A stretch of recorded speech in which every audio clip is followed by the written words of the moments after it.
The air was a lie. It tasted of nothing, a sterile whisper of recycled oxygen and faint antiseptic ozone that coated the tongue like a film. Subject 734, designated Elian by a handler who had been fond of archaic nomenclature, drew a breath that did not fill his lungs. It was merely a function, a mechanical process of expansion and contraction that sustained the vessel. He sat perfectly still on the gel-cushioned bench of the transport, spine aligned with the vehicle's vertical axis, hands resting palms down on his knees. The fabric of his tunic was a smooth, synthetic weave, cool against his skin, devoid of texture or warmth. Everything in his world was an exercise in nullification. Scent nullifiers hummed in the walls, a low, thrumming vibration he could feel in his teeth. Light nullifiers kept the illumination at a constant, shadowless 500 lux, preventing the strain of adjustment. Even the silence was manufactured, a carefully calibrated absence of sound that was more oppressive than any noise. He was a priceless artifact in a climate-controlled vault, his value directly proportional to his isolation. He was not a person. He was an asset. The consortium had made that clear through years of meticulous conditioning. An asset does not feel. An asset does not want. An asset performs its function. His function was his scent, a genetic anomaly, a fluke of recessive markers. The consortium's bioengineers had spent 2 decades and uncountable resources to stabilize and replicate. It was a scent that could, under the right stimuli, pacify alphas, heighten their cognitive functions, and foster unwavering loyalty, a biological key to unlock the most volatile and powerful segment of the population. And so they kept it locked away, sealed behind chemical suppressants and environmental controls, a weapon they were still learning how to aim.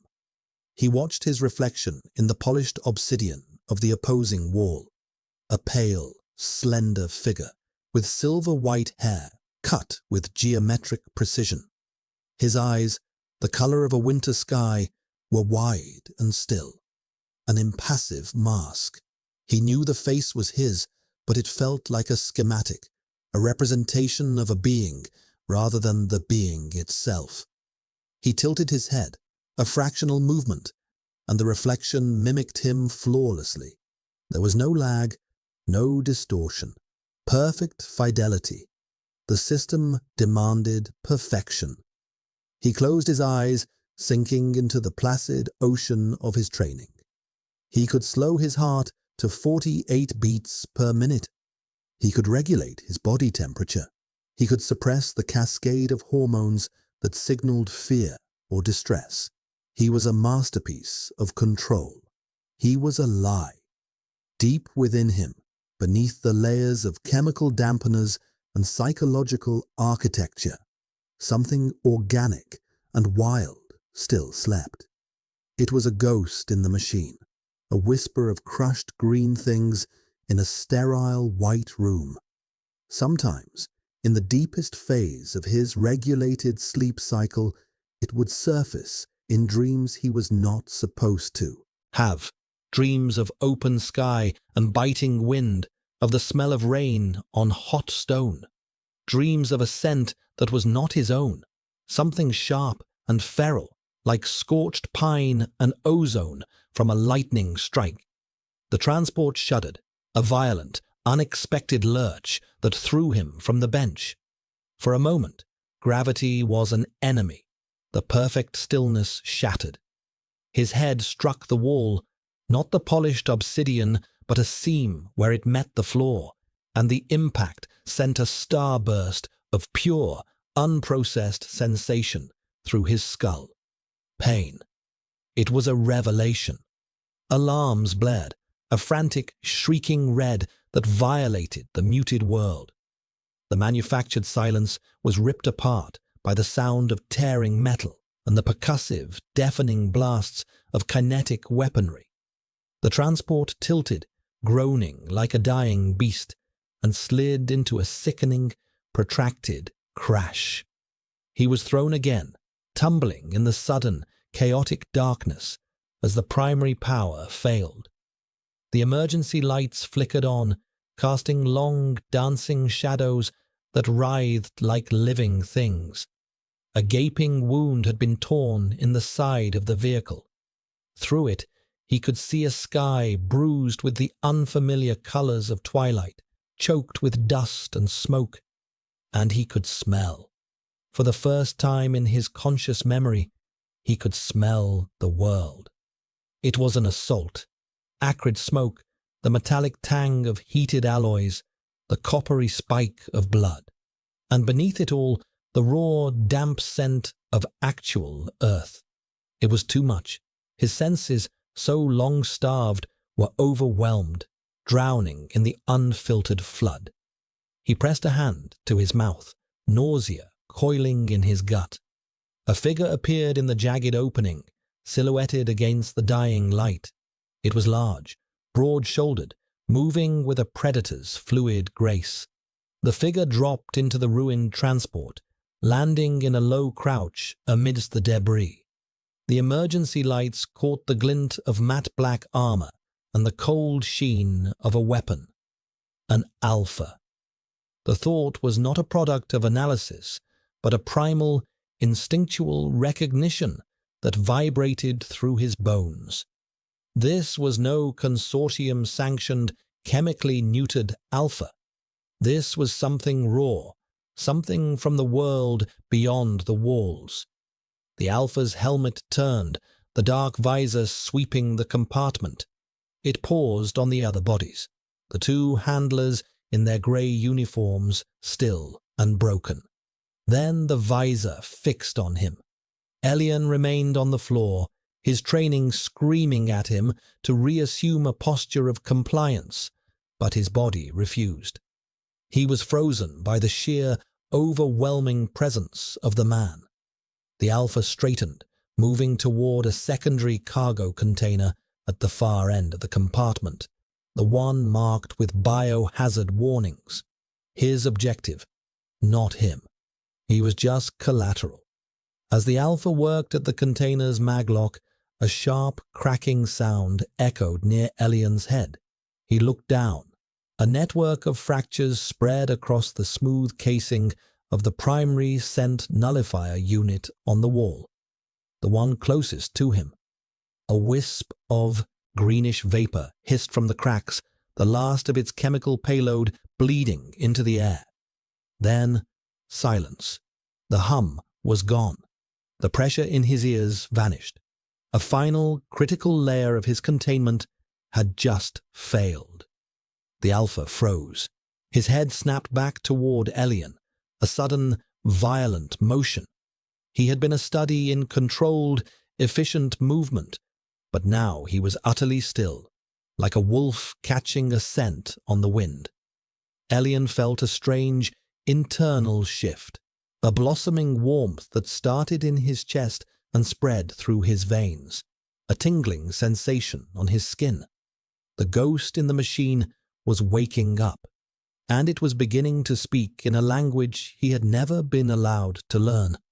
His own scent, pure and undiluted, uncoiled into the ruined space. It was not the soft, engineered fragrance the consortium tested in their labs. This was something deeper, wilder. It smelled of storm-charged air and night-blooming flowers, of clean water running over ancient stones, of a profound and aching loneliness that was finally breaking free. It filled the small space, a silent, fragrant scream. The alpha made a choked sound, a low growl that was half pain, half disbelief. He took a staggering step back, his weapon lowering slightly. He raised a hand to his helmet, as if to shield himself. Through the comm unit in the helmet, a distorted voice, his voice, rasped a single, ragged phrase. What in the hell? The world narrowed to the space between them. The chaos outside, the alarms, the smoke. It all faded into a muted backdrop. There was only the Alpha, frozen by an invisible force, and Elian, the source of it, finally breathing his own air. He was an asset. He was an experiment. But in that moment, as his true nature flooded the space and brought a hardened, solitary predator to his knees, he felt a terrifying, exhilarating flicker of something else. He felt like a person, and he was afraid. The Alpha, Kyle, felt the scent hit him like a physical blow. It bypassed his helmet's filtration system, a ghost scent that seemed to materialize directly in his synapses. One moment, he was focused on the prize, the consortium data core in the secondary transport unit, his ticket to a month of comfortable anonymity. The next, his entire world had been upended by an impossible fragrance.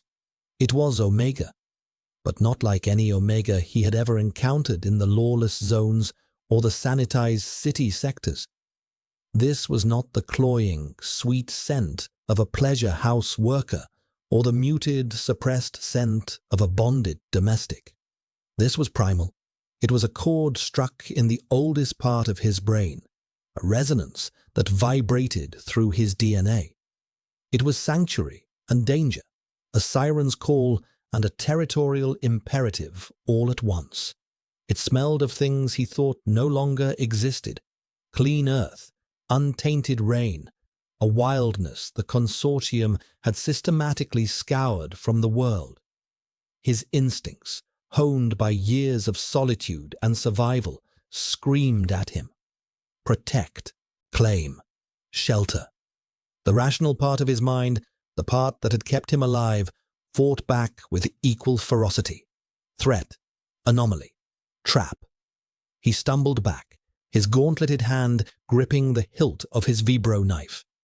His heart hammered against his ribs, a frantic, wild rhythm he couldn't control.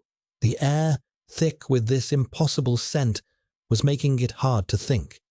It was a neurotoxin of the soul. He stared at the source, the boy, the Omega, pale and slight, with hair like spun moonlight and eyes that held the placid emptiness of a doll. A consortium product, no doubt, bred in a lab, raised in a sterile tube. He should have been nothing, another piece of cargo. But he was everything. The scent was a living thing, wrapping around him, sinking into the pores of his armor, branding him. The data core was forgotten. The escape route, the ticking clock before consortium reinforcements arrived, all of it dissolved into irrelevant noise. The only thing that mattered was the overwhelming biological command to get the source of that scent to safety. His safety. He swore, a harsh, guttural sound muffled by his helmet. This was a complication he couldn't afford. He worked alone. It was more than a preference. It was a law of his existence. Companions were liabilities. Attachments were weaknesses. And this was a biological shackle. "Get up," he snarled, his voice distorted by the modulator. The Omega flinched, but his eyes remained wide, unblinking. He moved with a liquid grace that seemed at odds with his apparent fragility, rising to his feet. He was barefoot, Elian realized. The consortium had not even deemed him worthy of shoes. Kale's jaw clenched. He crossed the space in 2 long strides, grabbing the Omega's arm. The contact was a mistake. Through the armored glove, he felt a jolt, a current of warmth that shot up his arm. The scent intensified, spiking with a note of fear that made the protective urge in his chest clench into a fist of pure, unadulterated rage. Rage at the consortium for creating him. Rage at himself for being snared by him. "You're coming with me." He didn't wait for an answer. He dragged Elian toward the gash in the transport's hull, his movements rough and efficient. The Omega stumbled, his bare feet clumsy on the debris-strewn floor.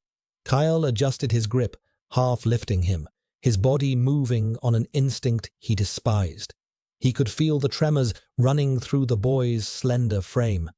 Outside, the sirens grew closer, a chorus of impending order, of systemic reprisal. Kyle slung his pulse rifle over his shoulder and pulled Elian out into the twilight. They were in an undercity transit tunnel, long abandoned.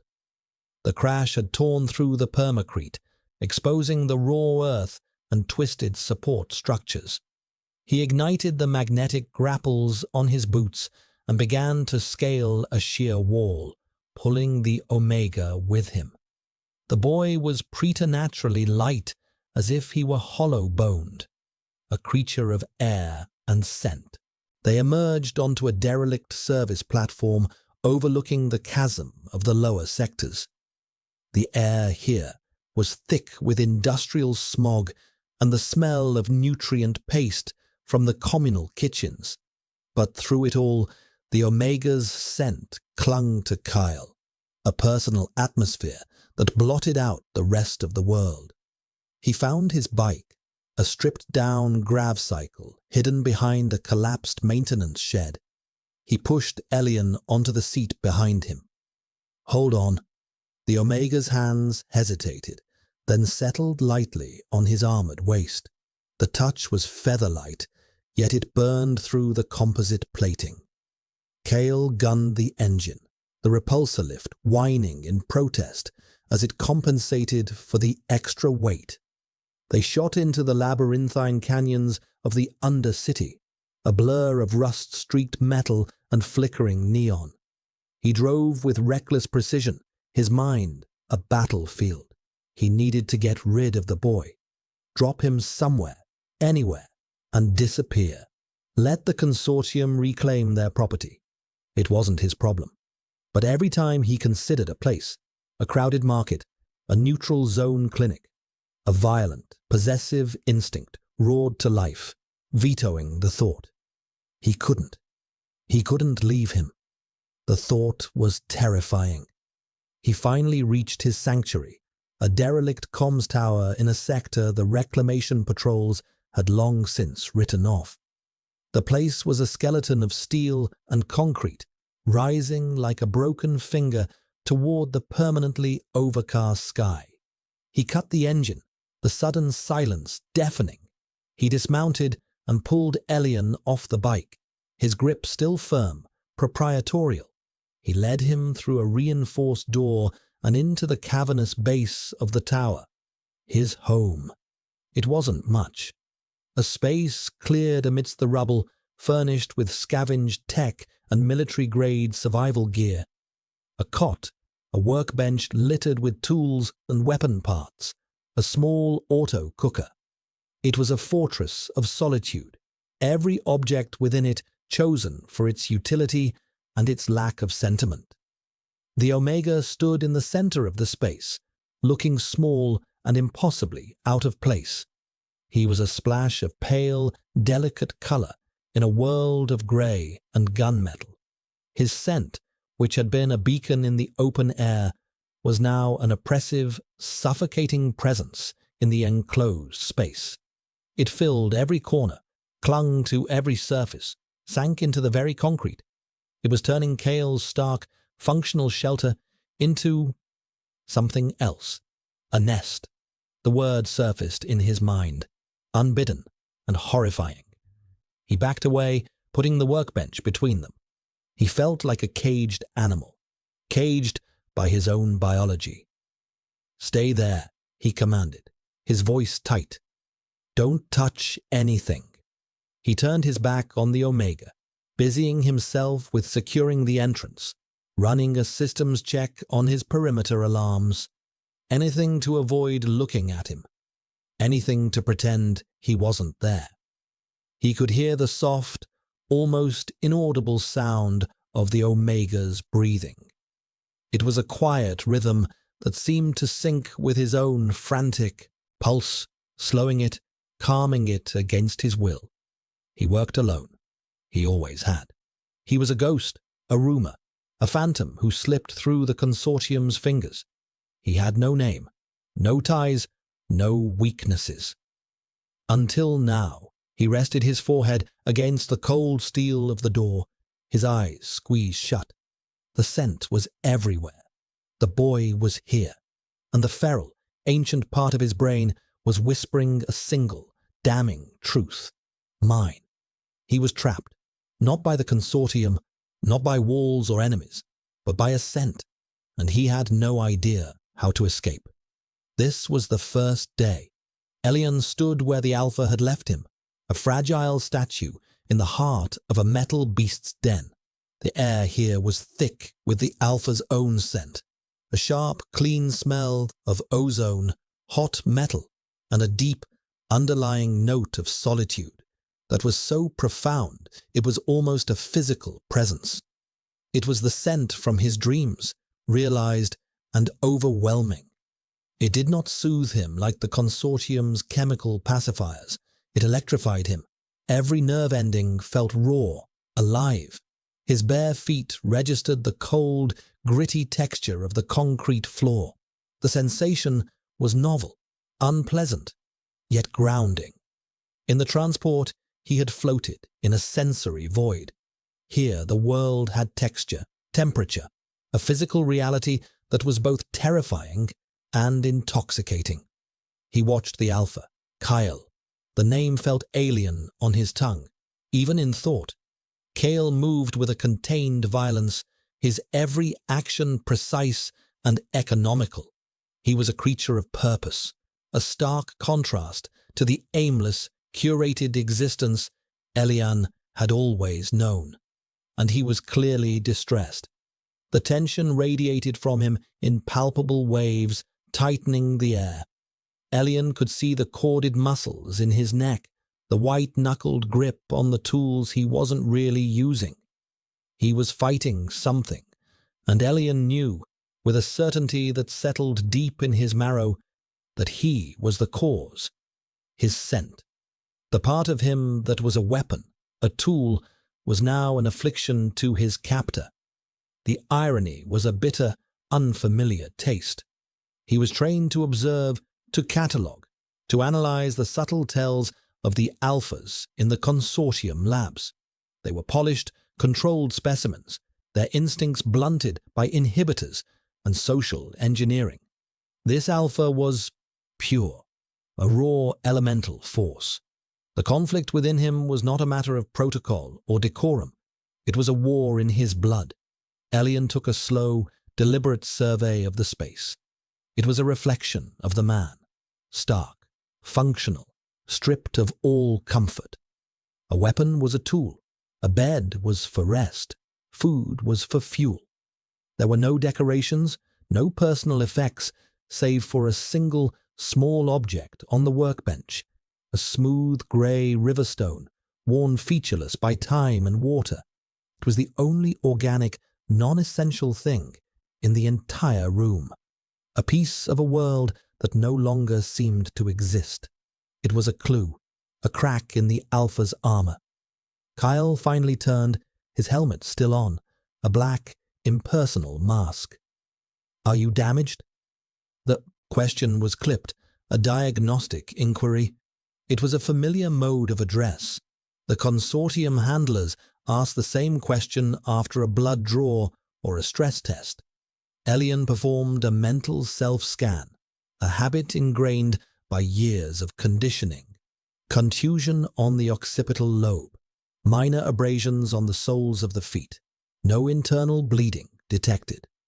His voice was soft, melodic, the tone calibrated for placation.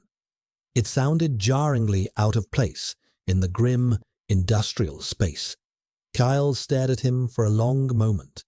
The dark visor was unreadable, but Elian could feel the weight of his scrutiny. "There's a med kit on that shelf," he said, gesturing with his chin. "See to it." It was a command, but it was also a dismissal. He wanted distance. Elian moved toward the shelf, his movements careful. The med kit was military grade, its contents ruthlessly practical. Synth flesh applicators, coagulation sprays, trauma patches. He took out an antiseptic wipe and a tube of regenerative balm. He sat on the edge of the cot, a simple frame with a thin mattress, and began to clean the cuts on his feet. The sting of the antiseptic was another sharp, grounding sensation. He worked in silence, acutely aware of the Alpha's presence. Kale had not gone back to his work. He was watching, his body angled away, but his helmet fixed in Elian's direction. A predator, observing an unknown species that had wandered into its territory. The silence stretched, thick and heavy. Elian finished tending to his feet and recapped the balm. He did not know what was expected of him now. He was an asset without a handler, a tool without a purpose. His protocols were useless here. So he waited. It was the one thing he knew how to do. Finally, Kale moved. He crossed to a nutrient paste dispenser and keyed in a sequence. The machine whirred and produced a grey, viscous substance in a recyclable pouch. He tossed it to Elian. His aim was precise. It landed softly in Elian's lap. Eat. Elian looked at the pouch. It was the standard issue sustenance he had been fed his entire life. Tasteless, efficient, utterly joyless. He opened it and squeezed a small amount into his mouth. His body needed the fuel, even if his spirit, newly awakened, recoiled from the familiar blandness. Kale produced another pouch for himself, but did not eat. He stood by the workbench, fiddling with the components of his rifle, the pouch forgotten in his hand. The helmet remained on. A barrier. A cage. "Why did you take me?" Elian asked, his voice barely a whisper. The question hung in the air, fragile and dangerous. Kale's hands stilled. "You're a complication," he bit out, the words sharp as shrapnel. "A loose end. I don't leave loose ends." It was a lie. They both knew it. A loose end would have been a single pulse blast in the ruined transport. Quick, clean, efficient. This was the opposite of efficient. This was messy. This was chaos. "You could have left me," Elian stated, not as an accusation, but as a simple observation. "The consortium would have found me." Kale slammed a piece of the rifle down on the bench. The clang echoed in the cavernous space. "Don't you think I know that?" he snarled. "Don't you think I tried?"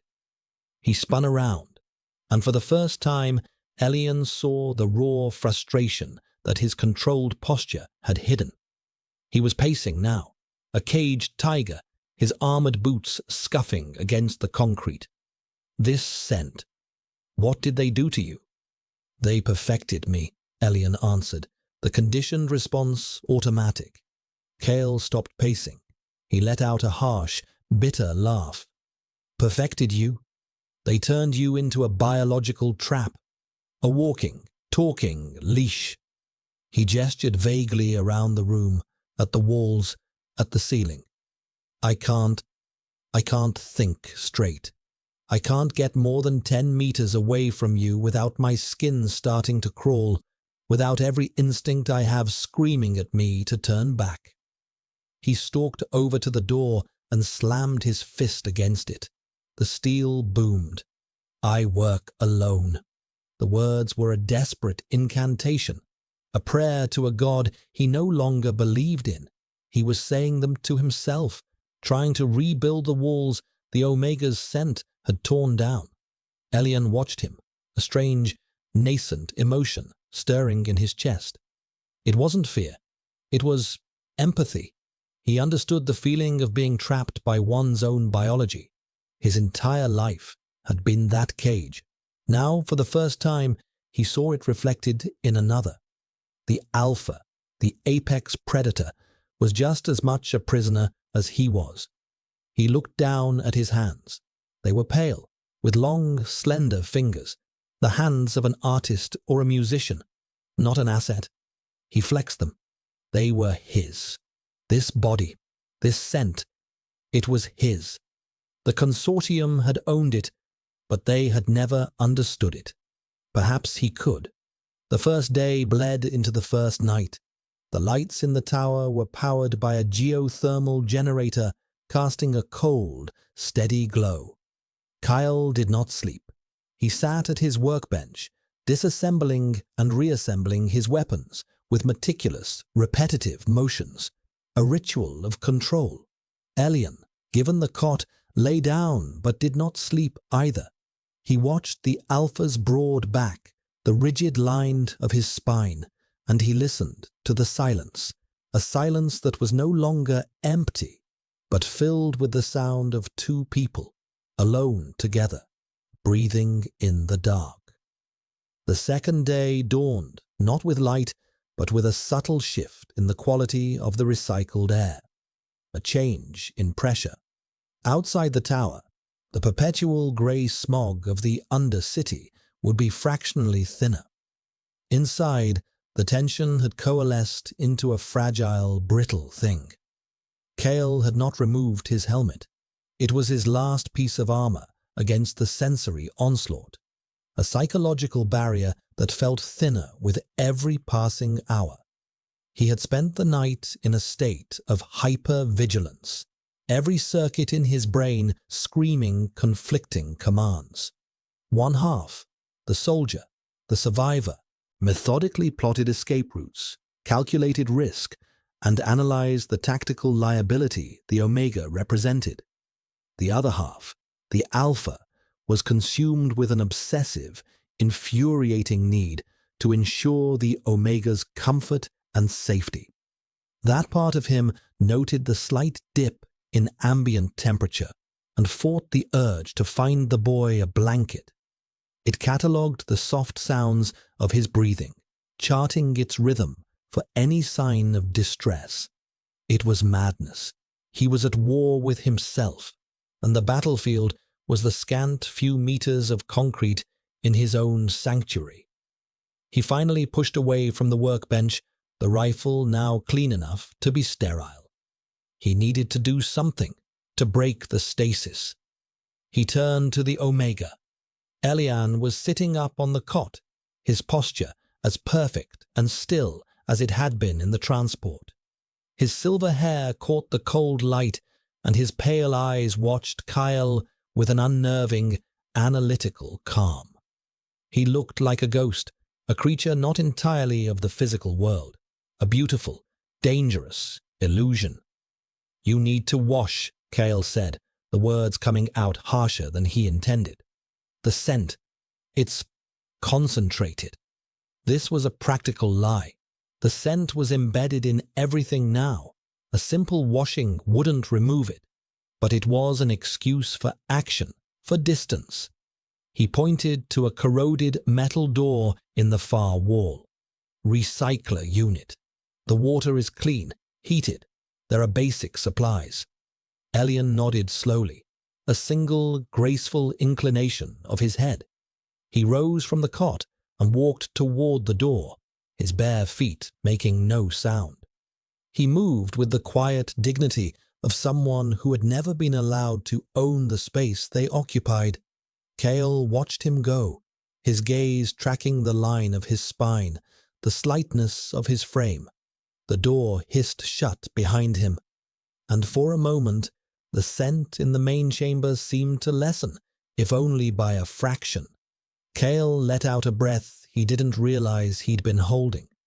He leaned against the workbench, finally allowing his shoulders to slump. Solitude.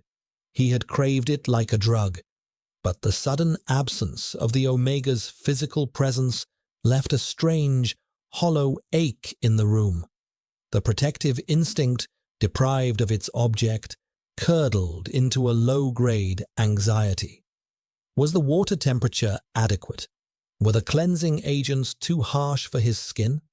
He gripped the edge of the workbench, his knuckles white. This was insane. He was worried about the personal hygiene of his... what? His prisoner, his asset, his biological anchor. The sound of the recycler's water pump kicked in, a low hum that was somehow more intimate than the silence. Kyle forced himself to move, to focus on a task. He went to the auto-cooker, intending to prepare more nutrient paste, but his hand hovered over the control panel. He found himself accessing the unit's deeper sub-menus, searching for ration components he hadn't used in years. A small vacuum-sealed packet of synthesized fruit, a protein block with a savory flavor, additive. It was inefficient, a waste of energy and resources. He did it anyway. Inside the recycler unit, Elian stood under the spray of hot water. It was the first real heat he had felt against his skin in years.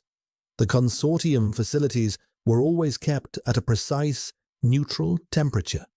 This was a shock, a pleasure so intense it was almost pain.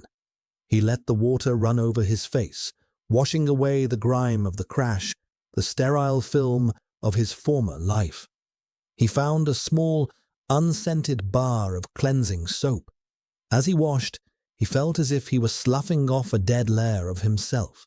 The conditioning, the protocols, the endless nullification. Here, in this raw metal room, under a stream of hot water, he felt the first stirrings of a self he never knew existed.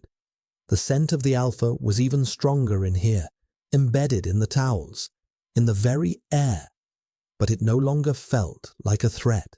It felt like a constant, a fixed point in a world that had suddenly become terrifyingly fluid. He turned off the water, the silence rushing back in. He found a set of clothes laid out on a small shelf, clearly left there by Kyle.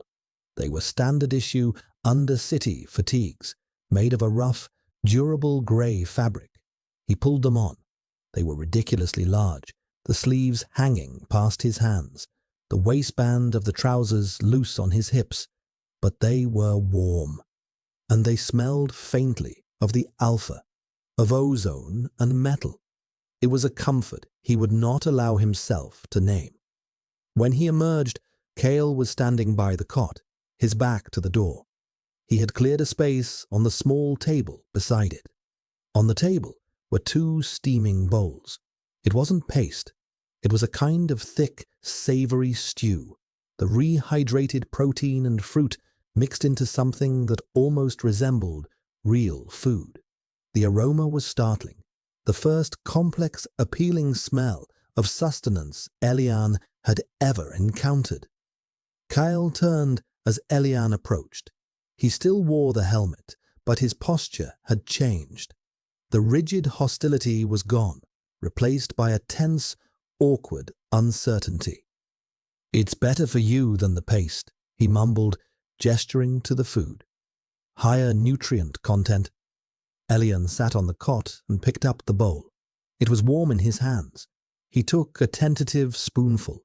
The flavor exploded on his tongue. Savory, slightly sweet, complex. It was overwhelming, a sensory experience on par with the crash itself. His eyes widened, and he looked up at Kyle, unable to hide his reaction. Kyle stood frozen for a beat, then abruptly turned and walked back to his workbench, grabbing his own bowl as he went. He ate, standing up, his back to Elian, as if he couldn't bear to witness the Omega's reaction. Elian ate slowly, savoring every spoonful. This small act of providing, of creating something more than basic sustenance, was a profound communication. It was a crack in the wall of "I work alone." It was a gesture that spoke a language deeper than words. After they ate, Kyle began to work on a piece of damaged drone armor, the focused, repetitive movements of his hands a clear deflection. Alien, feeling a strange new boldness, did not return to a state of passive waiting. He stood up and began to explore the space, his bare feet padding softly on the concrete. He ran his fingers over the cold steel of the walls, the rough texture of a stacked crate, the surprising smoothness of the river stone on the workbench. He was cataloguing this new world through touch. He stopped in front of a pile of discarded fabric in a dark corner. Old tarps, a ripped poncho, and a large, thick blanket that had once been used to insulate a thermal conduit. He picked up the blanket. It was heavy, coarse, but clean. Without thinking, driven by an instinct he didn't know he possessed, he carried it to the cot. He began to arrange it, folding it, shaping it. He took the pillow, a simple, flat block of foam, and placed it in the center. He pulled the edges of the blanket up, creating a soft, raised border, a small, contained, defensible space. A nest. He didn't realize what he was doing until it was done. He looked at the simple construction, and a feeling of profound, inexplicable rightness washed over him. It was his, the first thing he had ever made for himself. From across the room, the sound of metalworking stopped. Kale was standing perfectly still, his helmeted head turned toward the cot. He said nothing.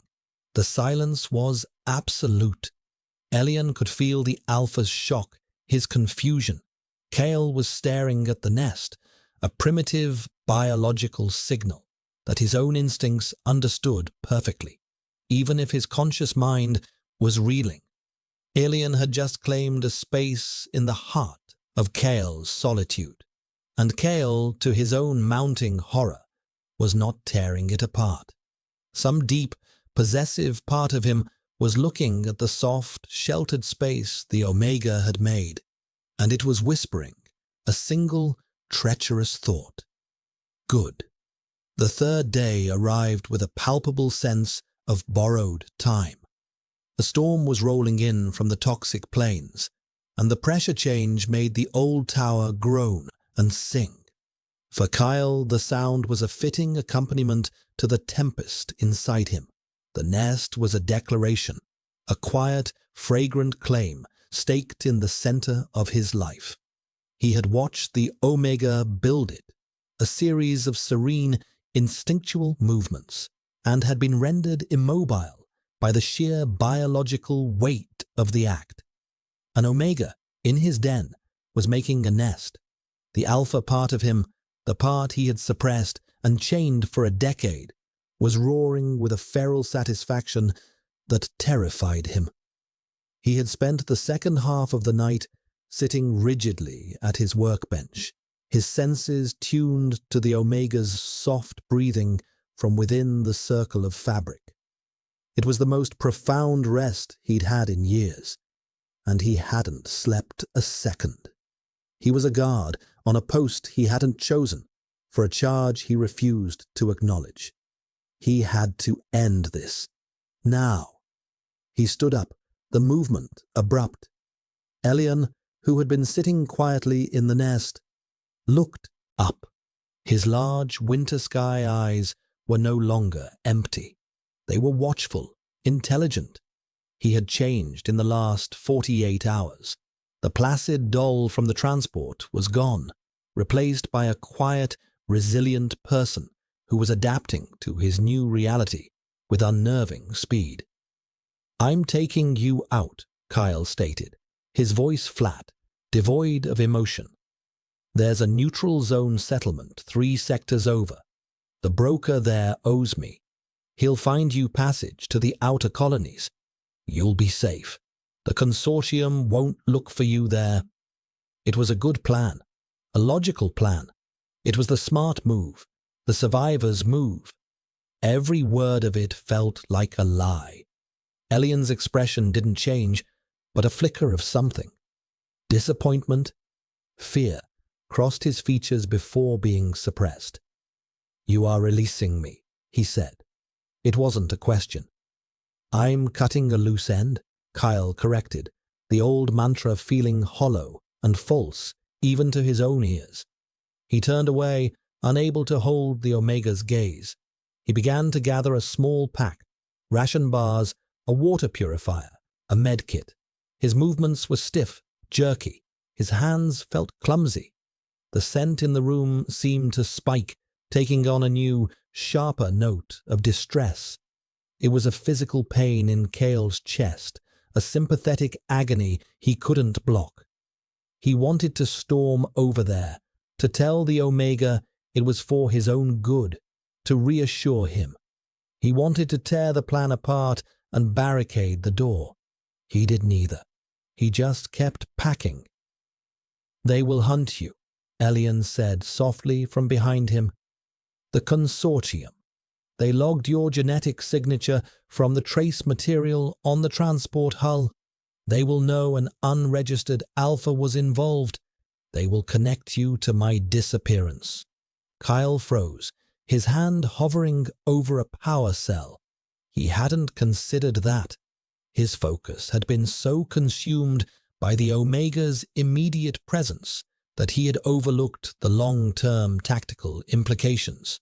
"I'm a ghost," he said, more to convince himself than the boy. "They've been hunting me for years." "They have never had a reason like this," Ilian countered. His voice was still soft, but it held a new, steely core. "I am their most valuable asset. They will retask entire divisions. There will be nowhere for you to hide." He was right. The consortium's vengeance was as systematic and implacable as its bureaucracy. And for the loss of an asset like Subject 734, they would burn the Undercity to the ground to find the one responsible. Leaving the Omega wasn't just abandoning him. It was painting a target on his own back and then turning away from the sniper. His plan, his logical, rational plan, crumbled into dust. He was bound to the Omega not just by a freak of biology, but by the cold, hard logic of survival. They were in this together, whether he liked it or not. He slowly turned, the pack forgotten. He looked at Elian, truly looked at him, not as a complication or a biological trap, but as a partner in a desperate situation. The boy was sitting straight, his hands folded in his lap. He was pale and slight, dressed in clothes that swallowed him whole, yet he possessed a quiet strength that was more formidable than any armor. A silent alarm suddenly blared, a piercing, high-frequency shriek from his perimeter sensors. It was a proximity alert. Something was coming, and it was coming fast. "Contact," Kyle snapped, his body instantly shifting from conflicted man to hardened soldier. He strode to a bank of monitors, his earlier indecision vaporizing in the heat of imminent danger. On the screen, 3 thermal signatures were closing on the tower's position. Consortium Black Ops. Their movements were fluid, coordinated. They were professionals. "How?" he breathed, his mind racing. His location was secure, shielded, off every known grid. "My transponder," Elian said, his voice tight. "Subdermal, in my left forearm. I had forgotten. The stimulants they used to keep me docile during transport must have suppressed its full output. It must have reactivated." Kyle swore, a vile, vicious curse. He crossed to Elian in 2 strides and grabbed his left arm. His gauntleted fingers probed the pale skin. He could feel it, a tiny, hard nodule just beneath the surface. A tracking bug, a leash. "We have to cut it out," he said, his voice grim. He was already reaching for a vibro scalpel on the workbench. "There's no time," Elian said, his eyes fixed on the monitor.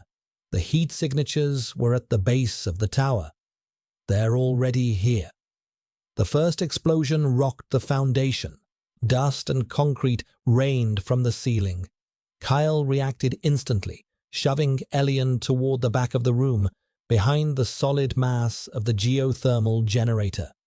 "Stay down." He grabbed his pulse rifle, checked the charge, and took up a defensive position behind a stack of metal crates. His heart was pounding, but his mind was crystal clear. The internal war was over. The external one had just begun. The enemy was at the gate. The objective was no longer escape or separation. The objective was survival. The objective was to protect the Omega. There was a loud, grinding sound as the Black Ops team cut through the reinforced door. A moment later, the door blew inward, torn from its hinges by a shaped charge. Smoke and debris filled the room.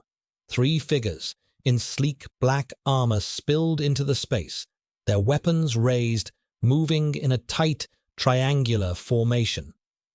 Subject 734. A synthesized voice boomed from the lead operative's helmet. Stand down and surrender the asset. Compliance is your only viable option. Kyle didn't answer. He raised his rifle, sighted on the lead operative's chest, and squeezed the trigger. A bolt of blue-white energy screamed across the room. The operative's personal shield flared, absorbing the hit, but the force of the impact sent him staggering back. The firefight began. Pulse rounds lit up the dim space, a deadly strobe effect of blue and red energy. Kyle was efficient, precise. He used the debris for cover, changing positions, making them hunt for him. He was 1 man against 3, but this was his territory. He knew every shadow, every angle. He took down the first operative with a targeted shot to the helmet's vulnerable optical sensor. The man fell, his systems fried. 2 left. But they were good. They adapted, flanking him, pinning him down. A pulse round seared past his head, close enough for him to feel the heat, and slammed into the wall behind him. He was outgunned. He needed an edge. From behind the generator, Elian watched the battle, his mind a maelstrom of terror and a strange, cold clarity. He was the objective, the asset. He saw Kale fighting, protecting him, and a fierce, unfamiliar emotion surged through him. He would not be a passive prize. He looked down at his arm, at the faint bump of the transponder. He thought of his scent, the thing that had caused all this. For his entire life, it had been a tool for others to use. A key, a weapon, a leash. He focused, turning his will inward, a trick of biofeedback he had practiced in the endless, silent hours of his confinement. He pushed. He called upon the wild, organic power that the consortium had tried so hard to tame. His scent flooded the room. But this time, it was different. It was not the soft, alluring call of a nesting Omega. He laced it with the terror and adrenaline that was pumping through his veins. He sharpened its edges, gave it a discordant, jarring frequency. He turned it from a perfume into a sonic weapon, a psychic scream that bypassed armor and shields and went straight for the brain stem. The 2 remaining operatives faltered. He saw one of them physically recoil, his weapon dipping. Their alpha brains were being assaulted by a signal that was both an irresistible lure and an agonizing repellent. It was a paradox that caused a system crash. Kyle felt it too, a wave of pure, empathic distress that washed over him. But he was already bonded to the source, attuned to it. For him, it was a signal, not noise. He saw the opening. He surged from behind cover, his rifle spitting energy. 2 precise shots. The operatives went down, their armor smoking. Silence descended, broken only by the hum of the generator and the ragged sound of their breathing.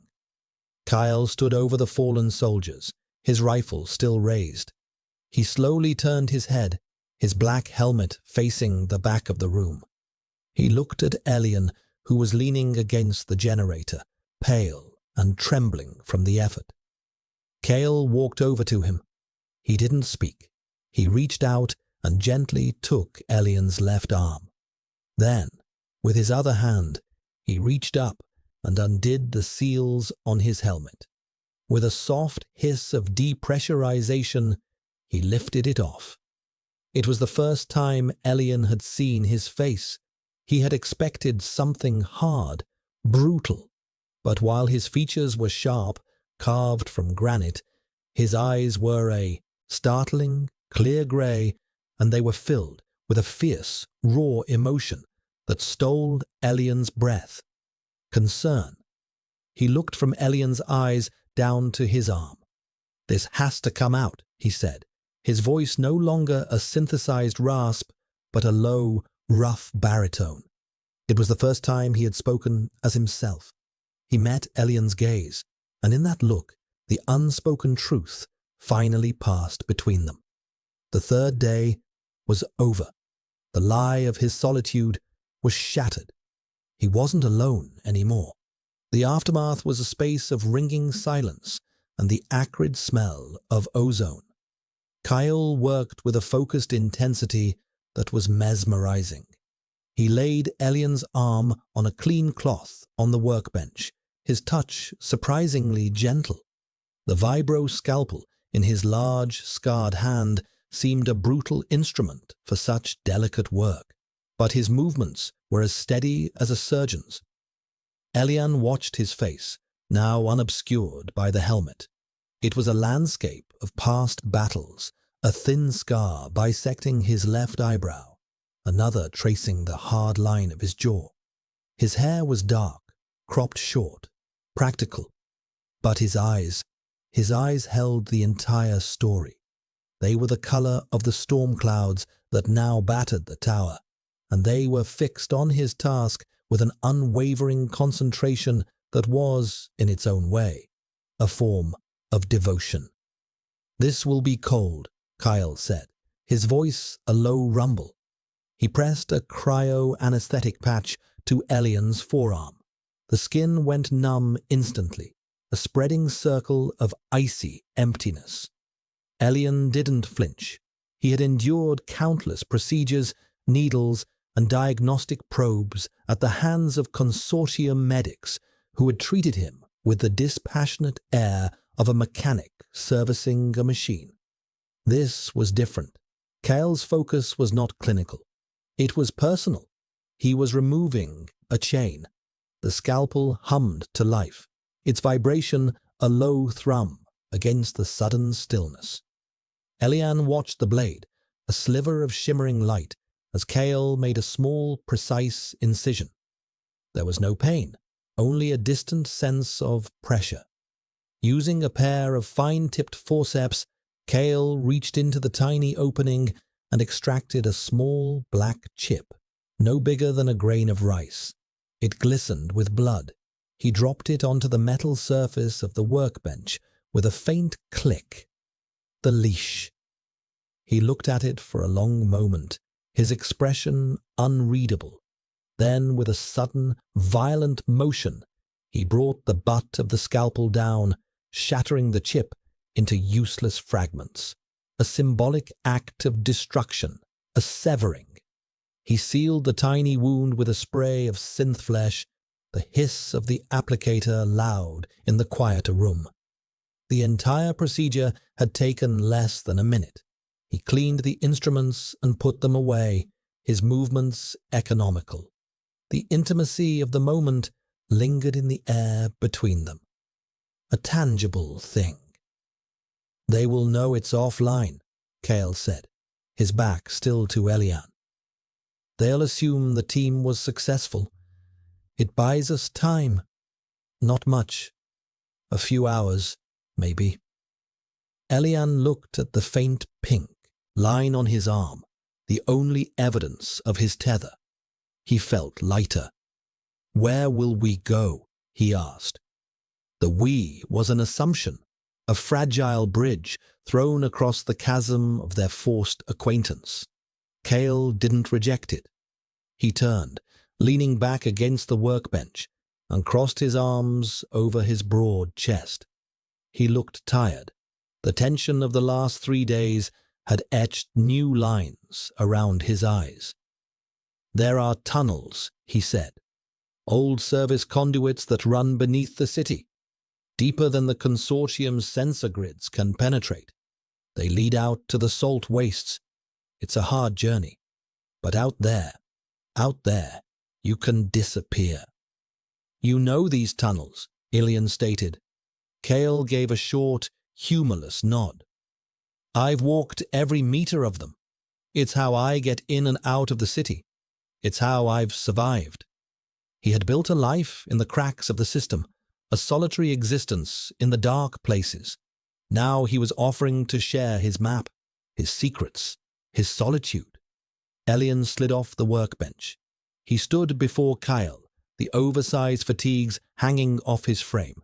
He felt a strange sense of equilibrium, of standing on solid ground for the first time in his life. He was a participant in his own fate now, not just its object. They will not stop hunting me, he said, his voice quiet but firm. They can't afford to let the secret of my genetics exist outside their control. I am not just an asset. I am a precedent. My freedom is a threat to their entire system of control over alphas. Kyle's gaze sharpened. The boy saw the bigger picture. He understood the stakes. He wasn't just a victim. He was a revolutionary, whether he intended to be or not. I know, Kyle said, which means we can't just run. We have to be smarter. We have to find a way to neutralize the threat. The conversation had shifted. It was no longer about captor and captive, protector and protected. It was about strategy. It was the first conversation of a nascent, unwilling alliance. While Kale gathered supplies, his movements now infused with a new, grim purpose. Elian walked back to the nest he had made. He ran a hand over the coarse blanket. It had been an act of pure instinct, a creature seeking comfort. But now it seemed like something more. It was the first choice he had ever made, the first space he had ever defined for himself. He began to dismantle it, folding the blanket with careful, precise movements. Kyle paused, watching him. What are you doing? This place is no longer safe, Elian replied simply. We are leaving. There is no need for a nest here. His logic was flawless, yet the act felt like a kind of loss. He was leaving behind the first home he had ever known, a space defined by a few square feet of concrete and a pile of old fabric. Kyle looked at the folded blanket, then at Elian. He saw the subtle droop of his shoulders, the carefully controlled emptiness in his eyes. He walked over, took the folded blanket from Elian's hands and strapped it to his own pack. Elian looked up, startled. It's good insulation, Kyle said gruffly, avoiding his eyes. The tunnels are cold. It was a practical excuse, a thin veil over the truth. He was bringing the nest with them. He was acknowledging the claim. He was choosing not to leave that small piece of comfort, that fragile symbol of their connection, behind. They worked in tandem after that, a quiet, efficient team. Kyle packed weapons, energy cells, and navigation gear. Elian, using his deep-seated knowledge of consortium logistics, sorted through the dead operatives' gear, identifying their communication protocols and ration types, gathering intelligence that might prove useful. He found a data slate on one of them, encrypted, but potentially containing their mission parameters. He handed it to Kyle. Can you break this? Kyle took the slate, his fingers brushing Elian's. The contact was brief, accidental, but a current passed between them. Give me time, Kyle said, his voice a little rougher than before. They were ready. Kyle shouldered his heavy pack. He handed Elian a smaller one, along with a pair of sturdy boots he'd scavenged from a supply depot months ago. They were too big, but he showed Elian how to stuff the toes with spare cloth. For the first time, Elian put on shoes. The feeling of his feet being enclosed, protected, was strange. It was another layer between him and the world, but this one felt like armor, not a cage. Kyle slid his helmet back on, the dark visor once again obscuring his face. The transformation was immediate. He was the ghost again, the solitary hunter. But it was different now. Elian knew the man behind the mask. He walked to a section of the floor that looked no different from the rest of the concrete and pulled up a heavy plate, revealing a dark, gaping hole and a rusted ladder descending into blackness. A cold, damp draft rose from the depths, carrying the smell of deep earth and decay. "Stay close behind me," Kale said, his voice once again the synthesized rasp of the modulator. "Don't make a sound, and don't fall." He swung himself onto the ladder and began to descend. Elian followed without hesitation. He paused at the top, taking one last look at the room that had been his prison, his sanctuary, and his crucible. It was already a ghost, a memory. Then he turned and followed the Alpha into the dark, leaving the world he knew behind for a future that was nothing more than a shared, desperate uncertainty. The journey had begun. The darkness in the tunnels was absolute, a physical presence that swallowed light and sound. It was a stark contrast to the perpetual, shadowless illumination of Elian's former life. Here darkness was not an absence of light, but a state of being. The only illumination came from the narrow beam of Kale's helmet lamp, which cut a sharp, dancing circle on the dripping walls of the conduit ahead. The air was cold, heavy with the metallic scent of rust and the damp, organic smell of moss and decay. It was the smell of a world forgotten, of infrastructure left to crumble. Elian walked directly behind Kale, his new boots clumsy on the uneven, slick floor. He focused on the rhythm of the Alpha's footsteps, the steady, confident pace that never faltered. Kale moved through the blackness as if it were his natural element, a creature of the deep places. For Elian, whose senses had been systematically dulled, it was an overwhelming immersion. Every drip of water echoing down the corridor, every skittering sound in the unseen corners, every shift in the air current against his face was a new piece of data his brain struggled to process. At first, it was terrifying. The primal fear of the dark, of the unknown, was a powerful force. But he fought it, using the same mental discipline that had allowed him to endure his sterile confinement. He did not suppress the fear. He analyzed it. He broke it down into its component parts. The sound was water. The smell was decay. The cold was a lack of heat. He turned the sensory chaos into a map. After the first hour, his eyes began to adapt, finding faint, ghostly shapes in the deep gloom beyond Kyle's light. His hearing sharpened, and he could distinguish the sound of their own footsteps from the other, more subtle noises of the tunnel. He was learning. He was adapting. Kyle stopped, holding up a hand. Elian froze instantly. His breath held. Kyle tilted his helmeted head, listening. Elian strained his own ears, and he heard it too. A deep, rhythmic humming that seemed to vibrate through the very stone beneath their feet. "Mag train line." Kale's voice crackled softly through his comm, which he had synced to a small earpiece he'd given Elian. "Main transit for the upper sectors. We need to cross under it." He pointed his light at a low, narrow opening in the wall, half hidden by a fall of rubble. "This way. It's a tight squeeze." The passage was barely wide enough for Kyle's broad shoulders. He had to shed his main pack and push it through ahead of him. For Elian, it was a claustrophobic's nightmare. The walls pressed in, rough and cold, against his clothes. He had to crawl, the darkness complete. His only guide, the scraping sound of Kale's armor ahead of him. He had spent his life in a box, but it had been a spacious, clean box.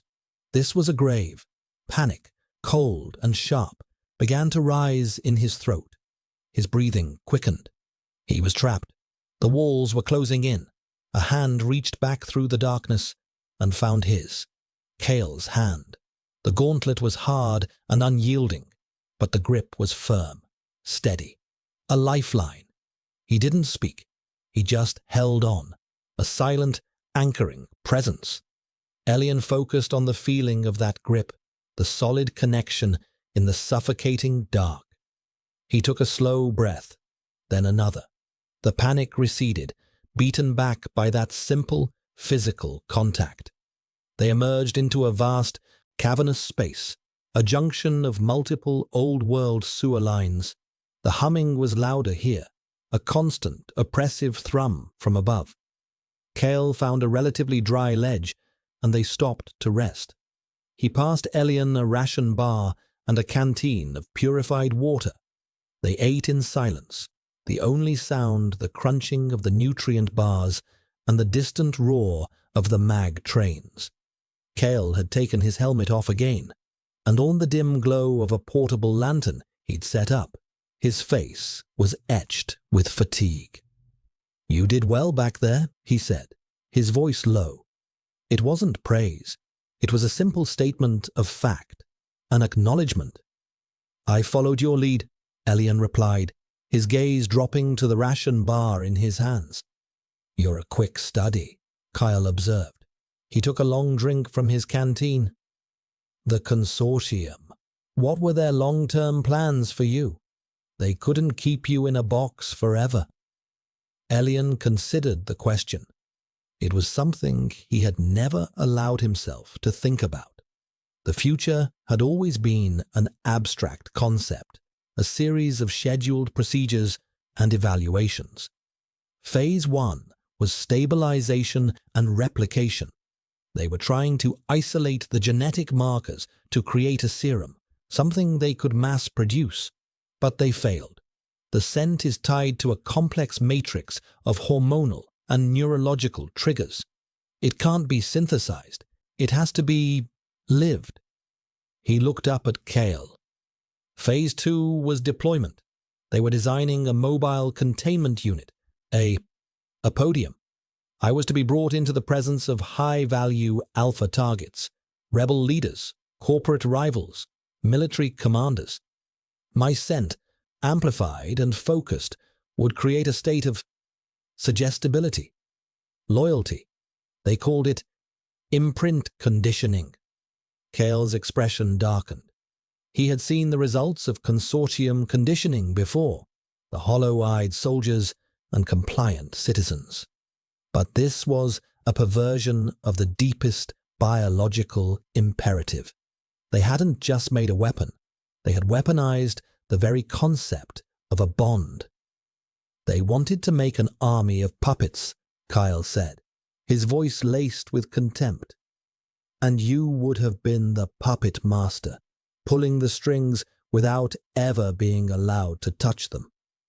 "I would have been the instrument," Elian corrected softly, "not the player." The silence that followed was heavy with the weight of what might have been.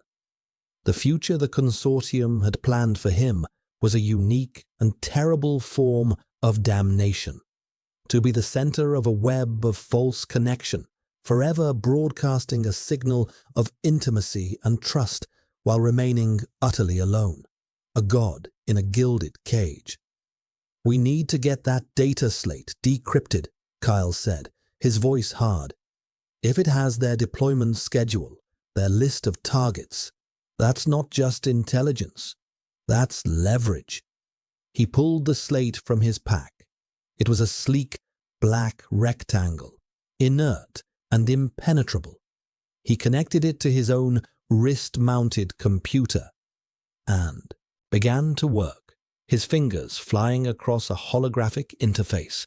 Elian watched him, fascinated. He had never seen this level of technical skill up close. The consortium's tech was all voice-activated, foolproof, designed for users, not operators. Kyle was a master of his tools, his focus absolute. While he worked, Elian felt a strange, cold sensation on his skin, a prickling. He looked around the cavern. The darkness seemed deeper in the far corners. He felt watched. It wasn't a psychic phenomenon, just a heightening of senses he was still learning to trust. The instinct of prey. "Kyle," he said, his voice a sharp whisper. Kyle didn't look up from the slate, his concentration total. "Almost there. Their encryption is military grade, but it's sloppy, arrogant." "No," Elian insisted, his voice rising slightly. "Someone is here." That got his attention. Kyle's head snapped up, his eyes instantly scanning the darkness. He killed the lantern, plunging them back into near-total blackness. He drew his sidearm, the soft click of the safety being disengaged, echoing in the cavern. They waited, listening. For a full minute, there was nothing but the drip of water and the hum of the trains. Then a faint scraping sound from the far side of the cavern, the sound of a metal claw on stone. Kyle raised his weapon, activating the rifle's thermal scope. He scanned the darkness, his breath steady. Elian saw his eyes widen slightly. "Reclamation drone," he breathed, his voice tight with alarm. "A hunter class. The consortium must have activated the old patrol networks." The drone emerged from the shadows. It was a horrifying fusion of machine and insect, a meter-long chassis of black metal moving on 6 multi-jointed, scuttling legs. A single, red optical sensor glowed in its central head unit. It was a scavenger, a cleaner, designed to patrol the undertunnels and eliminate vermin, squatters, and anyone else who wasn't supposed to be there. But this one wasn't on a standard patrol. It was moving with purpose. It was hunting them, its red eye fixed on their position. A high-frequency shriek erupted from its vocalizer, and it charged, its metal claws sparking against the stone floor. Kale opened fire, but the drone was impossibly fast, zigzagging to avoid the shots. It leapt, landing on the wall, and began to scuttle toward them, its red eye burning with cold, mechanical malice. They were trapped on the ledge, with nowhere to run. The hunter drone was a blur of black metal and malevolent red light, its movements unnaturally fluid as it scaled the cavern wall. Kyle fired again, the pulse rounds ricocheting off the drone's hardened carapace with sharp, whining reports. The machine was built to last, a relic of an older, more brutal phase of the consortium's urban pacification. It was designed to terrify and exterminate. "Its optical sensor is its only weak point," Kale yelled over the drone, shrieking, shoving Elian behind him. He laid down a pattern of suppressing fire, forcing the drone to keep moving, preventing it from getting a clean shot with its own integrated pulse weapon. But the drone was relentless. It leapt from the wall, landing on the ceiling directly above them, its claws sinking into the crumbling stone. It hung there like a monstrous spider, its sensor swiveling to lock onto them. Elian, pressed against the cold rock behind Kale, felt a surge of adrenaline that was entirely new. This was not the passive terror of the transport crash. This was the sharp, focused fear of immediate, personal threat. He saw the drone's weapon port open, a circle of dark energy beginning to coalesce. They were out of time. He had to do something. His scent. It had disoriented the Alpha operatives. Could it work on a machine? Unlikely. The drone would have no biological receptors. But what was his scent? Really? It was a complex biochemical signal, an emission of pheromones that affected the neurological pathways of alphas. But the consortium scientists had always noted its anomalous energy signature, a faint bioluminescent field that appeared under spectroscopic analysis, an energy he could consciously manipulate. He closed his eyes, ignoring the chaos, and focused inward. He didn't try to project the scent itself, but the energy behind it. He gathered the strange, wild power that lived in his cells, the force that made him unique, and pushed it outward, not as a scent, but as a raw, concentrated pulse of bioelectric energy, a silent, invisible wave of pure biological static. For a split second, nothing happened. Then the drone shuddered. Its red eye flickered, wavering like a dying ember. The high-frequency shriek it was emitting stuttered, dropping in pitch to a discordant, grinding groan. Its systems were being flooded with ghost data, with an organic signal it couldn't process. Its targeting lock failed. The energy in its weapon port dissipated with a harmless fizz. Kale, seeing the drone falter, didn't hesitate. He took aim at the flickering red eye and fired. The pulse bolt struck true. The optical sensor shattered in a shower of sparks and molten plastic. The drone went berserk. Blinded, it began firing wildly, its pulse weapon discharging in random directions, tearing chunks of stone from the walls and ceiling. It detached from the ceiling, crashing to the cavern floor with a screech of tortured metal. It thrashed for a few more seconds, its legs spasming, then fell still, its single eye a dark, smoking ruin. Kale kept his weapon trained on the inert machine, his chest heaving. The silence that fell was profound. He slowly lowered the rifle, turning to look at Elian. Elian was leaning heavily against the wall, his face pale with exertion, a trickle of blood running from one nostril. The effort of his focused energy burst had taken a physical toll. "What was that?" Kyle asked, his voice rough with awe and disbelief. You EMP'd it." "I don't know," Elian whispered, wiping the blood from his lip with the back of his hand. "I just pushed." Kyle stared at him, his expression a mixture of shock and a dawning, fearful respect. The consortium hadn't just created a biological key. They had unknowingly nurtured a psychic, an empath with the potential to be a telepath.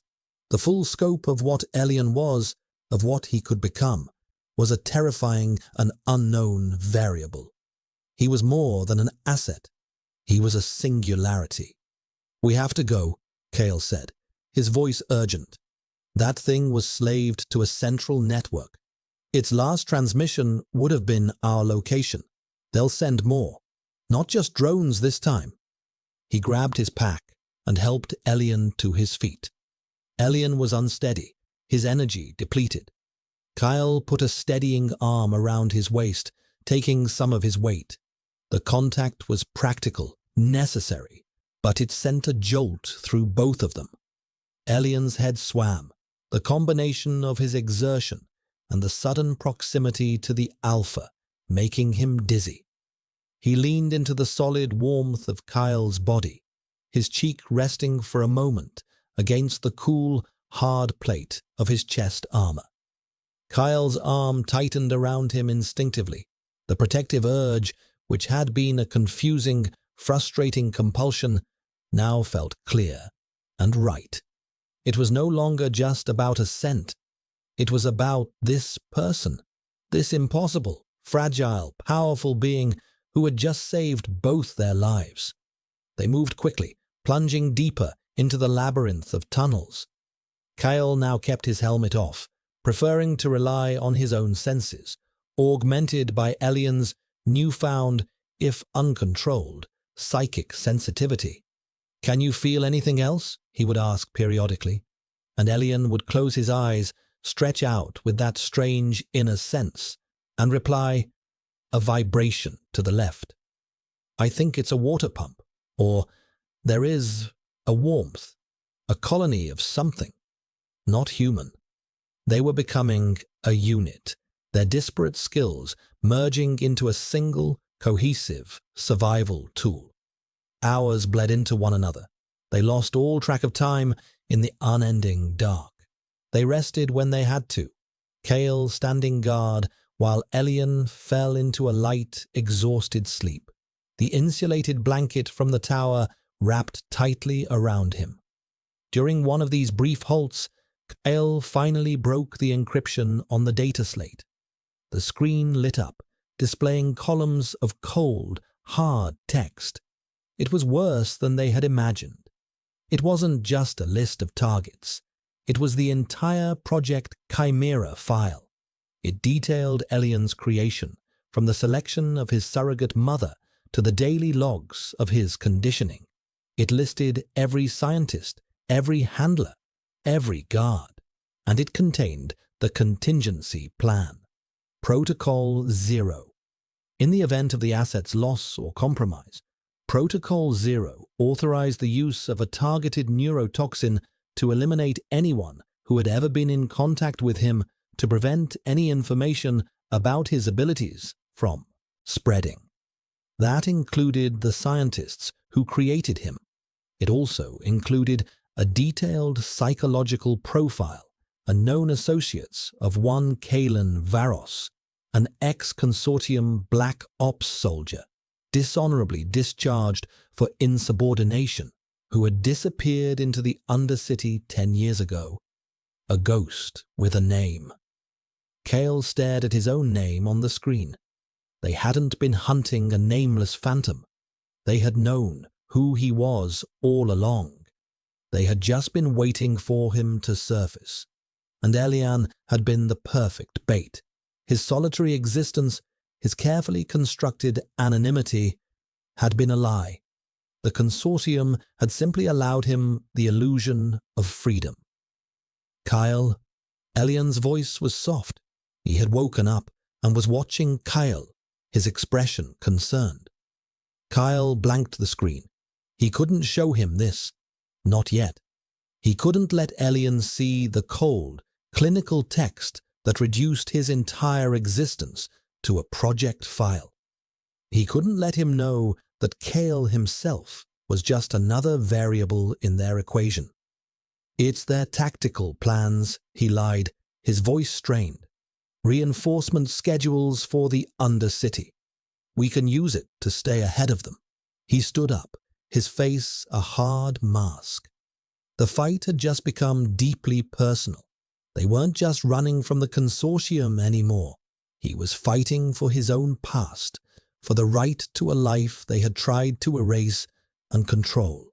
And he was fighting for Elian's future, a future that would not be a footnote in a secret government file. Let's move, he said, his voice grim. We're not just going to the salt wastes. We're going to find a way to burn this whole project to the ground. Elian looked at him, and he must have seen something in Kale's eyes, a new fire, a new and terrible resolve. He simply nodded, got to his feet, and fell into step behind him. The hunted were now becoming the hunters. Their journey through the deep tunnels took on a new character. It was no longer a flight, but a purposeful advance. Kyle, guided by the tactical data from the slate and his own intimate knowledge of the Undercity's hidden ways, moved with grim determination. He was leading them toward a place he had not visited in a decade, a place he had tried to forget, a defunct subterranean communications hub, abandoned after the last sector war. It was one of the few places with a hardline connection to the city's old-world data network, a backdoor into the consortium's central servers.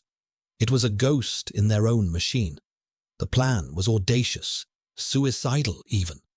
He wouldn't just leak the Project Chimera files, he would broadcast them, all of them, the science, the targets, the contingency plans, the names of every person involved. He would expose the consortium's darkest secret to the entire city, to the outer colonies, to anyone with a receiver. He would turn their weapon of control into an instrument of their own destruction. As they walked, a new dynamic settled between them. The physical proximity, once a source of tension, became a simple fact of their existence. Kale found himself instinctively adjusting his pace to match Elian's, shortening his stride, pausing more frequently. He was acutely aware of the boy's physical state, noting the slight tremor of fatigue in his hands, the faint pallor of his skin. He made sure Elian ate and drank, his earlier gruff commands replaced by a quiet, insistent pressure. You need to keep your strength up. Elian, in turn, became Kale's early warning system. His empathic senses, raw and untrained, were nonetheless incredibly potent in the silent dark. He could feel the thrum of machinery, the passage of unseen maintenance drones, even the faint collective psychic hum of the city far above them. He was a living sensor, more reliable than any piece of tech.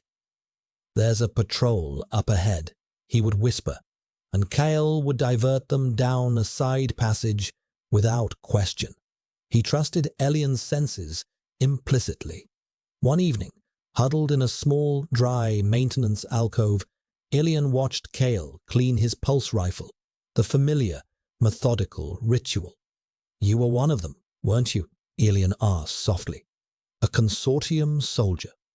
Kyle's hands stilled for a fraction of a second before resuming their work. "A long time ago." "Why did you leave?" Kyle set down the rifle's power cell and finally looked at Elian. The portable lantern cast deep shadows on his face, making his scars stand out. "They gave me an order," he said, his voice flat. "Pacification of a worker strike in the hydro-processing sector.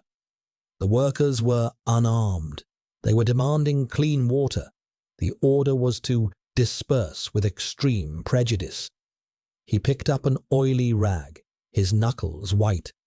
"My commanding officer called it clearing a blockage, like they were pipes, not people. I refused the order. I broke his jaw." He looked at his own hands, as if seeing them for the first time. "They put me in a military prison. I was scheduled for reconditioning. I escaped before they got the chance. I've been down here ever since." The story was told in blunt, unadorned sentences, but Elian could feel the waves of old anger, of disgust, of a deep, abiding disillusionment rolling off him. He understood now. Kale's solitude wasn't a preference. It was a penance, a quarantine. He had exiled himself from a world whose rules he could no longer stomach. "You work alone," Elian said, repeating Kale's own words back to him, "because you don't trust anyone to have your back."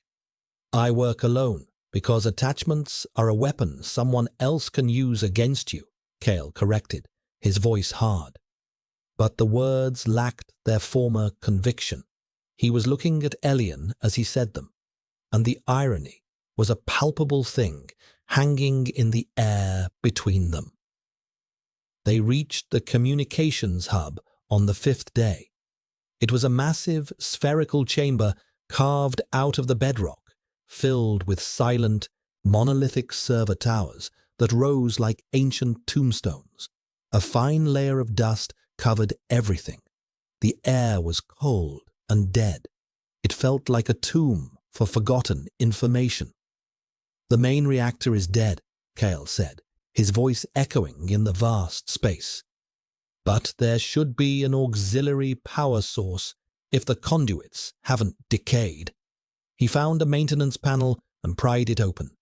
Inside was a tangle of wires and conduits.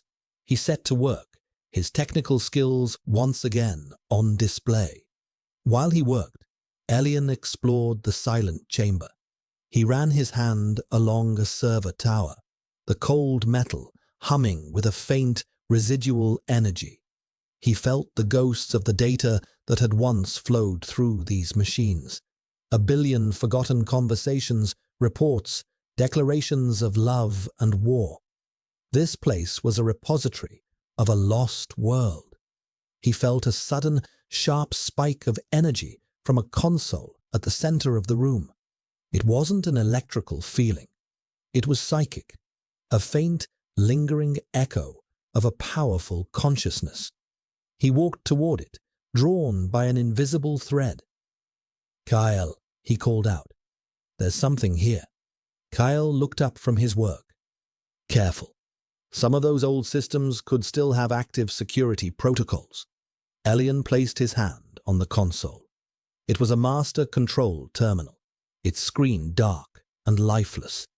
But when he touched it, a jolt went through him. Images, sounds, feelings flooded his mind. Not his own. They were memories. The memories of the person who had been here last. A woman, a scientist, her mind brilliant and terrified. She was frantically typing, uploading a massive data file while alarms blared around her. Consortium soldiers were breaking down the door. She was trying to send a message, a warning. The core of Project Chimera. She was one of its creators, horrified by what it had become. Her name was Iris Thorne. She had tried to blow the whistle 10 years ago, and the consortium had silenced her, burying her and her work in this forgotten place. But she had created a failsafe, a data bomb, hidden deep in the old network, encrypted with a key that was not code, but a specific bioelectric frequency. A frequency that matched Elian's own unique energy signature. She had anticipated him, or someone like him. She had built a lock that only he could open. "She made it for me," Elian whispered, his hand still on the console. The memories faded, leaving him trembling. Kale was beside him now, his face grim. "What did you see?" Elian told him everything. What the scientist, the data bomb, the bioelectric key. Kale stared at the dark console, then at Elian. The pieces clicked into place. This was no longer just about exposing a secret project. This was about finishing what a brave woman had started a decade ago. "Can you do it?" Kale asked, his voice intense. "Can you activate it?" Elian looked at his own hands. He had pushed his energy out to disable a drone. But this was different. This required control, precision. He had to match a specific frequency to turn the key in an invisible lock. He had no training, no guide. He only had his own raw, untamed ability. "I have to try," he said. Kyle nodded. "I'll get the power running. You get ready." He went back to the panel, working with renewed urgency. Elian stood before the console, the last legacy of a forgotten scientist.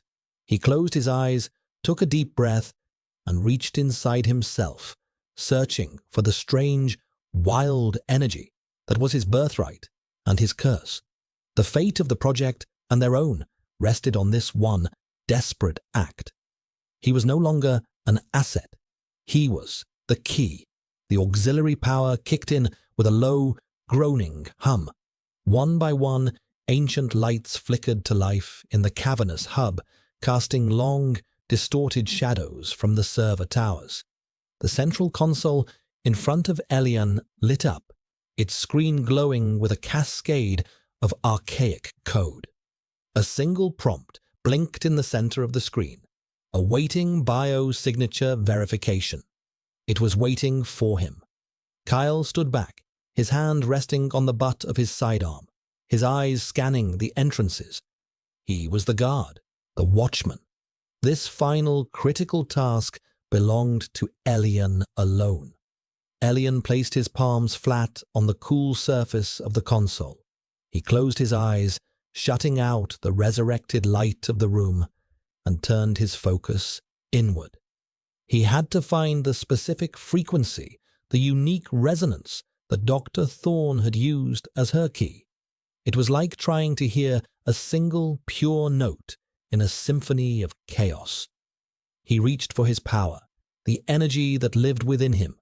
It felt like a warm, liquid light, a current flowing just beneath his skin. He let it build, then slowly, carefully, began to channel it through his hands into the console. The machine responded, the code on the screen scrolling faster, shifting, analyzing. Access denied, signature mismatch. The words glowed a harsh, unforgiving red. A wave of dizziness washed over Ilian. He had pushed too hard, his energy a blunt instrument instead of a precision tool. He pulled his hands back, breathing heavily. Failure was a cold weight in his stomach. Try again. Kael's voice was steady, a rock in the turbulent sea of Elian's self-doubt.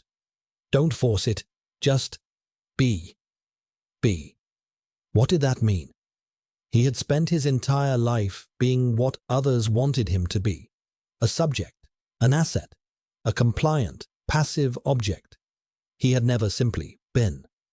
He looked at his hands. He thought of the journey through the tunnels, the fear and the exhaustion. He thought of the moment he had disabled the drone, the surge of desperate, protective power. He thought of the nest he had built, an act of pure, unthinking instinct. He thought of Kael, his gruff kindness, the steady presence that had anchored him. These things were his. They were the first authentic pieces of his own life. His scent, the very thing they were fighting, was the purest expression of his inner state. When he was afraid, it spiked with alarm. When he felt safe, it softened. The energy behind it must be the same. It was tied to his emotions. He couldn't command it like a machine. He had to feel it. He placed his hands back on the console. This time, he didn't try to push. He simply opened himself up. He let the feelings of the last few days wash over him. The terror of the crash, the confusion of his bond with Kyle, the grim determination of their flight, and the small, fragile flicker of hope for a future he could choose for himself. He poured all of it, the pain, the fear, the defiance, into the console. It was the signature of his soul, a complex chord of trauma and hope. The screen flickered. The red text vanished. In its place, new words appeared in a soft, welcoming green. Bio-signature verified. Welcome, Chimera. A new screen loaded, displaying a single file marked with a symbol of a burning phoenix. Thorne's legacy. Below it, a single blinking command, prompt. Execute. This was it. The culmination of a decade of secrets. The weapon that could bring the consortium to its knees. Elian looked over his shoulder at Kael. Kael met his gaze and gave a single, sharp nod. It was Elian's choice, his life, his decision. Elian turned back to the screen. His finger hovered over the holographic interface. He was not an asset. He was not an experiment. He was a person, and he was about to make his voice heard across the world. He pressed execute. For a moment, nothing happened. Then a low hum started from the server towers, growing in volume, a chorus of awakening machines. Lights raced up their surfaces. Data began to flow. The file, Thorne's legacy, was a self-propagating data worm. It sliced through the consortium's firewalls, replicating itself, embedding itself in every system it touched. Public news feeds, military comms, financial networks, private corporate channels. It was a digital plague.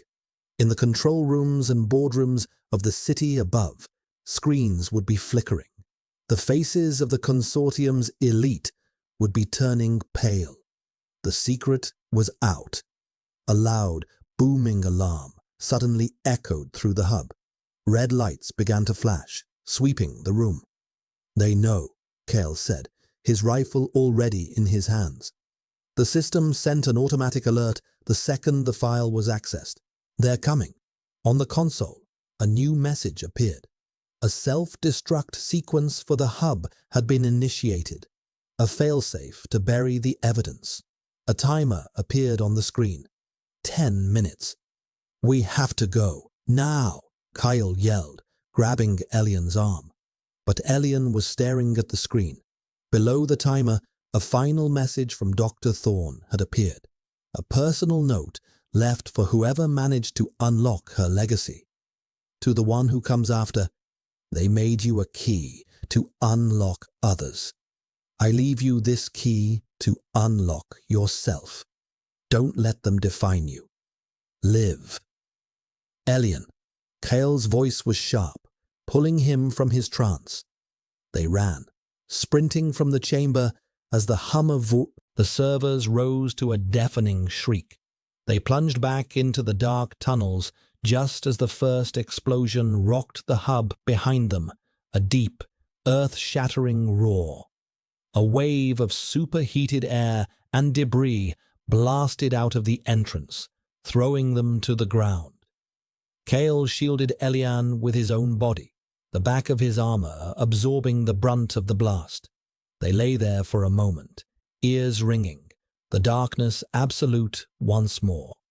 The tomb of secrets was sealed forever, but its ghost was free. They staggered on, their path now lit only by Kale's backup hand torch. The air was thick with dust. They were battered, bruised, but alive. After what felt like an eternity, Kale stopped. "Up there," he said, his voice raspy. He pointed the light upward. A rusted, circular grate was set into the ceiling of the tunnel. An old storm drain. It should lead to the surface, to the edge of the salt wastes. He found purchase on the crumbling wall and began to climb. He pushed open the heavy grate, and light flooded the tunnel. Not the cold, artificial light of the Undercity, but the pale, clean light of an open sky. Kyle pulled himself out, then reached down for Elian. He grasped Elian's hand, his grip strong and sure, and pulled him up. Out of the darkness, Elian emerged, blinking, into a new world. They were standing on a vast, flat plain of cracked white earth that stretched to the horizon, the salt wastes. The sky above was a soft, pearlescent grey, the clouds thin and high. A gentle, cool wind, the first real wind of his life, touched his face, stirring his silver hair. It smelled of salt and rain and distance. It smelled of freedom. He took a deep, shuddering breath, a breath that truly filled his lungs for the first time. The air was clean. It was real. He looked at Kale, who was watching him, his face streaked with grime, his expression unreadable, but for the intensity in his storm-grey eyes. The city was behind them. The consortium was in chaos. The future was a blank, terrifying, beautiful expanse, like the salt flats around them. They had done it. They were free, but they were not separate. The ordeal had forged a bond between them, deeper than any scent, stronger than any biological imperative. It was a bond of shared trauma, of mutual rescue, of a fight waged and won together.